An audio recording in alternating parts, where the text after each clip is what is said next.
Personally, I've always been very fascinated by the clown tradition, yet it's always seemed to be removed from my trajectory as an actor, Right. especially with in connection to my core training, which I'm going back now to the late 70s, early 80s here in Australia. I had to go to England to do things like my Shakespeare training, mask, in Commedia, but certainly clown. It always was, seen as a separate endeavour and a separate training removed from theatre training. I'd love to know what your thoughts are on how an actor's work can be enriched by training in clown or mask or commedia for that matter.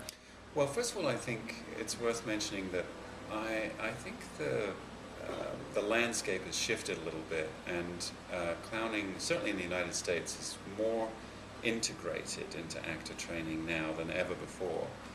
It's difficult to think of a reputable program now that does not have a kind of a clowning segment as a part of it. So do you think that would that be sort of something that's changed over the last, say, 10? I would 15? say, yeah, something like that. Maybe the last 20 years, perhaps. Yes.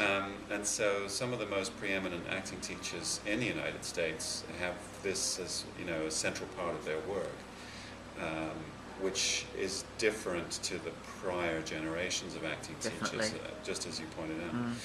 Anyway, but that's just something about the way, what's in the water right now. But to answer the larger question, for me, clowning is a different way to access the individual's vulnerability. Most training tries to open that door in one respect or another.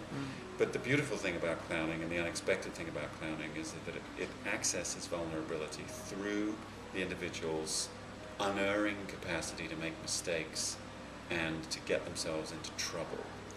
And clown training, with its panoply of different improvisational tools, techniques, provocations, and so on, is really designed to push the actor into a condition of cluelessness, terror, and not always knowing how to dig yourself out of that hole. Yeah. And that some of the most triumphant moments for the actor training in the clown tradition are when the disasters that they create are impossible to escape from.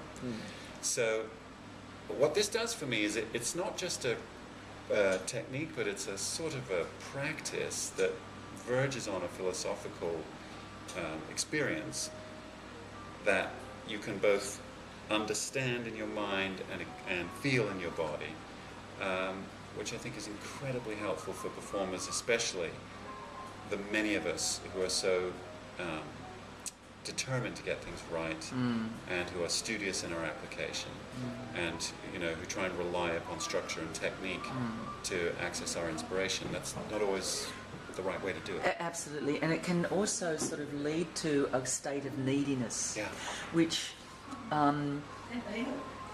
is not a bad thing per se, but when it pervades the whole work ethic and the whole approach to finding a solution or an outcome. Relationships, love and hate are not predicated on ultimately finding a solution. No, that's true. And it can hang us up as actors. Yeah, Got to find a solution.